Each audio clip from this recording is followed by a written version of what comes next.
On peut comparer la grimpe et la recherche parce que les deux se ressemblent beaucoup. Chacun de ces disciplines veut atteindre un but. Pour la grimpe, c'est arriver en haut, et puis pour la recherche, c'est trouver quelque chose de nouveau. Et dans les deux, il faut beaucoup de passion parce qu'on est confronté souvent à des problèmes. On doit changer de route, on doit s'arrêter, on doit changer de direction. Et dans la grimpe, il faut aussi beaucoup de courage et puis de confiance en soi. Et puis c'est la même chose en recherche.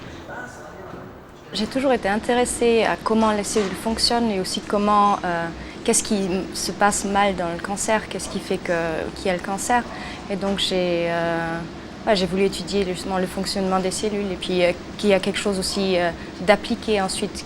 Le but, c'est vraiment de trouver des nouvelles possibilités pour guérir le cancer ou bien soigner le cancer. Ce qui est très important et ce que j'ai fait moi, c'est de savoir ce qu'est le job, donc de faire des expériences soi-même. Moi, je suis allée en Angleterre pour faire une expérience dans le laboratoire et ça m'a fascinée. C'est comment la recherche se passait, toute la passion qu'il y avait dedans. Et puis donc, après ça, j'ai décidé que je voulais faire de la recherche et je suis allée aux États-Unis et puis ensuite je suis venue ici à Lausanne, à l'EPFL, parce que c'est vraiment ce qui me passionne et que c'est pratique, c'est quelque chose vraiment de concret.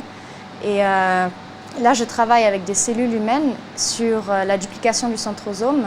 Et donc, dans les cellules, j'étudie le rôle d'une sorte de machine qui est une protéine pour savoir comment ça se passe.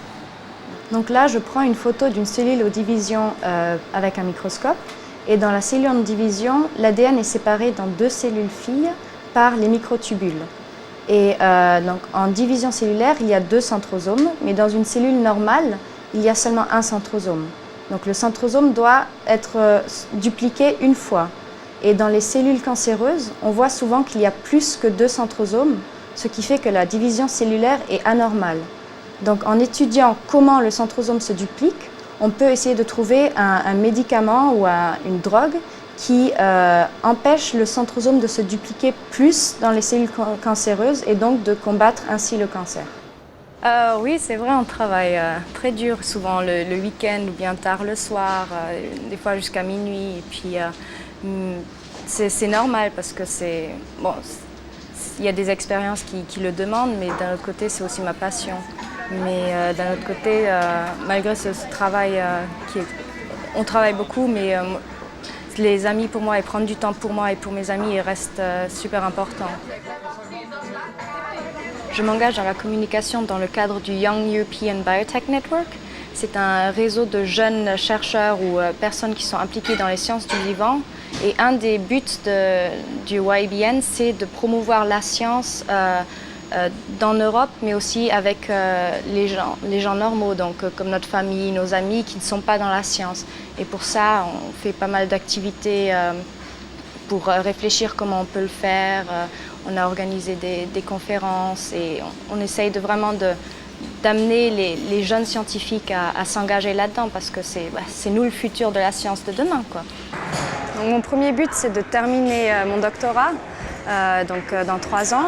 Et ensuite, de pouvoir faire un postdoc et puis éventuellement vraiment avoir mon propre groupe et faire ma propre recherche. Donc ça, c'est mes buts professionnels. J'aimerais aussi pouvoir continuer à communiquer dans la science, à pouvoir faire partager ma passion. Et aussi, bien sûr, dans le niveau privé, j'aimerais bien avoir une famille et puis pouvoir allier le travail qui demande beaucoup et aussi une vie de famille qui est importante.